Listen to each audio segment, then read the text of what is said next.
네, 안녕하세요. 임상초보 송쌤의 5분 수학입니다. 오늘은요, 객관적 검사에 대해서 얘기를 좀 해보려고 하는데, 객관적 검사가 있고, 심리검사, 투사적 검사가 있죠. 객관적 검사는 이제 1번부터 4번 혹은 뭐 0번부터 4번 뭐 이런 번호를 주고 이제 거기서 고르는 거죠. 응답이 제한되어 있어요. 그렇죠? 예, 그리고 모든 과정이 구조화가 될 수밖에 없어요. 왜냐면 정해진 거를 내가 그 번호를 체크만 하는 방법으로 예, 아니요, 뭐 이런 식으로 내가 그 안에서만 답을 고를 수가 있기 때문에 상당히 과제가 구조화되어 있죠. 그리고 채점 과정이 표준화되어 있어요. 그거들을 입력만 하면 되니까. 그리고 해석 규준이 제시가 되어 있어요. 이게 어렵지 않아요, 여러분들. 구조화된 과제. 제가 왜 구조화되는지 말씀드렸죠? 근데 그냥 그 번호를 내가 해당하는 거를 선택하기만 하면 되는 검사라서 그래요. 그다음에 채점 과정이 표준화돼 있죠. 이거는 뭐 심리에 대해서 하나도 모르는 사람도 그냥 그 번호대로 입력만 하면 되는 거기 때문에 어렵지 않아요. 채점 자체는 해석을 못해서 그렇지. 자, 그다음에 해석 규준이 제시가 되어 있어요. 그래서 예를 들어서 우리가 MMPI-2 같은 경우에는 65T 점수 이상이면 우리가 어떤 그 임상적인 특징이 두드러진다고 보는 거죠. 우리가 흔하게 뭐 떴다 뭐 이렇게 말하는 건데. 그렇게 상승이 되는 거에 대한 의미가 있잖아요. 특별하게. 그러니까 다른 사람하고 비교했을 때 이 사람이 이런 임상적인 특징이 두드러진다. 이렇게 할 수 있는 기준이 있어요. 웩슬러 같은 경우에 뭐예요? 평균 지능이 100이잖아요. 그러니까 이거보다 이 사람이 15점 이하로 미만으로 이제 좀 지능이 떨어져 있다. 그럼 이 사람은 다른 사람에 비해서 지능이 떨어지는구나라고 우리가 객관적으로 판단할 수 있는 기준이 있다는 거예요. 근데 수사적 검사는 아니잖아요. 어떤 사람은 미술 전공했어요. 집을 엄청 잘 그렸어. 그렇다고 해서 이게 다른 사람보다 뭔가 내면이 튼튼하다. 이거 아니잖아요. 그쵸? 그러니까 기준이 없어요. 투사적 검사는. 그 사람의 어떤 심리적인 특성을 나타내 주는 데 있어서 특별한 기준이 없다는 거.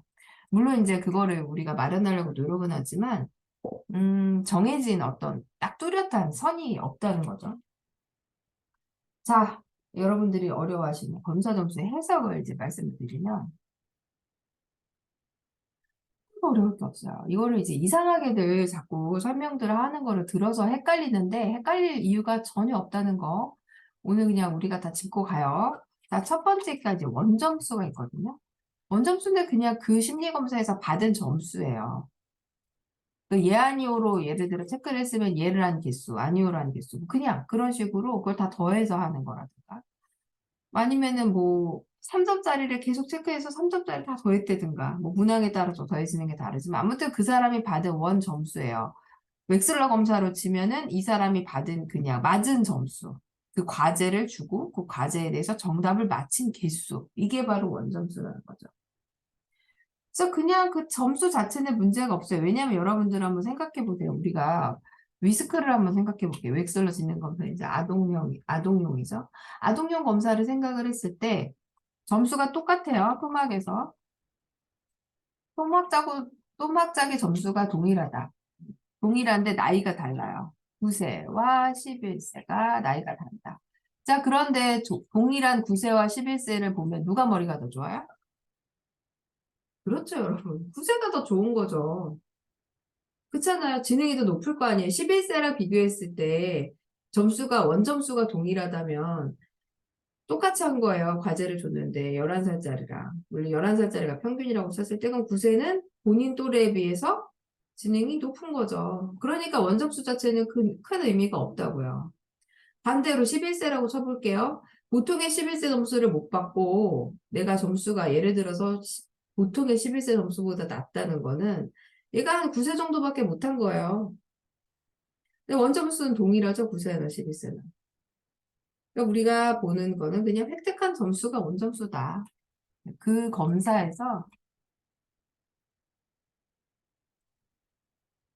이게 바로 원점수죠.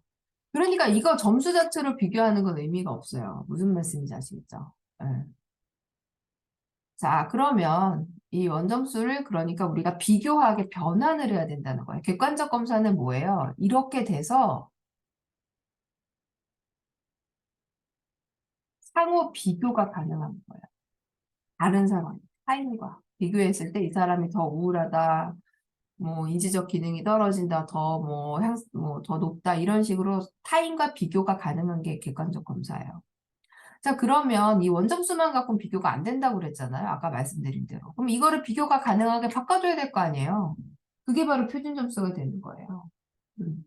자, 표준 점수라는 게 이제 지점수가 되는 거죠. 지금 순서대로 안 갈게요.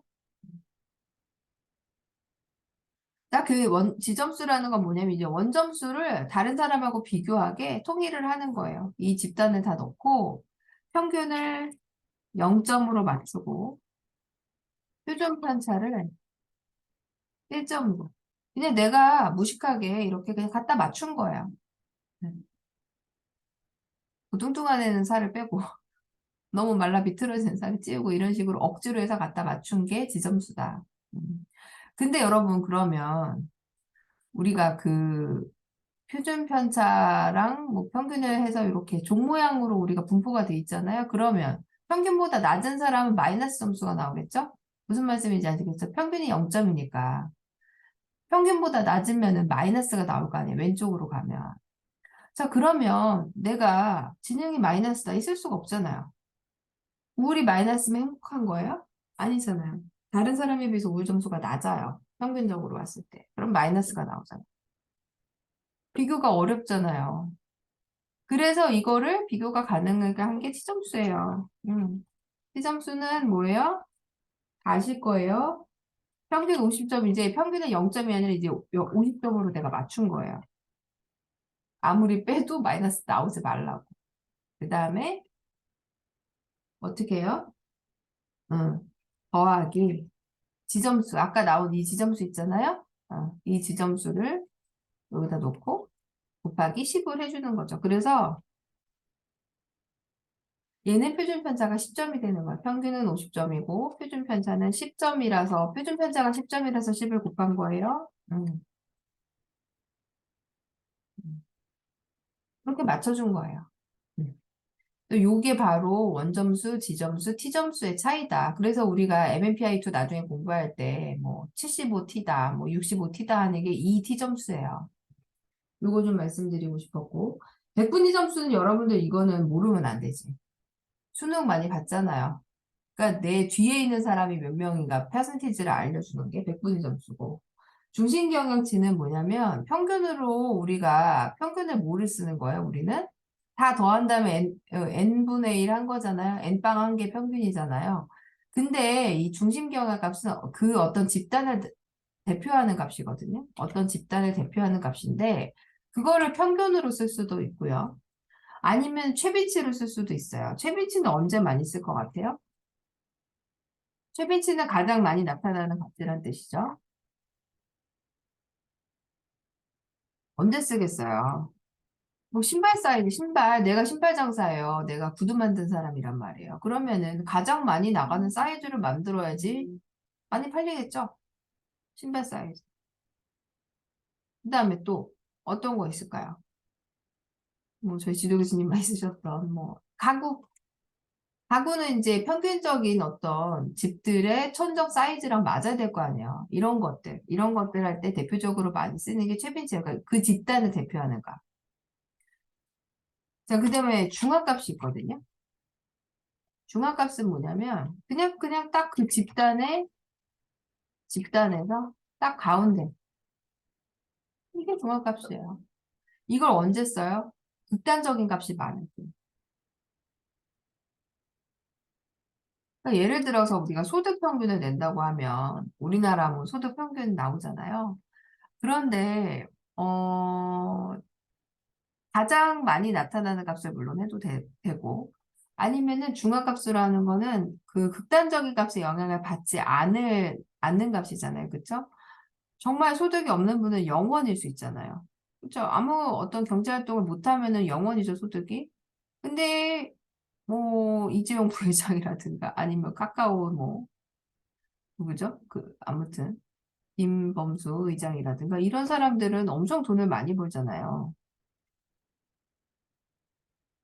그래서 이제 그런 것들이 되게 극단적인 값이라는 거죠. 그래서 극단적인 값이 많을 때는 여러분들이 중간값을 선택을 해서 하시면 돼요. 그래서 이런 것들이 우리가 검사 점수를 해석하는 데 중요한 것들이구나. 이게 바로 중심 경영치구나 하고 아시면 돼요. 그래서 오늘도 공부하느라 너무 고생 많으셨고요. 저는 또 다음 시간에 다른 문제로 여러분들과 함께 공부하도록 하겠습니다. 감사합니다.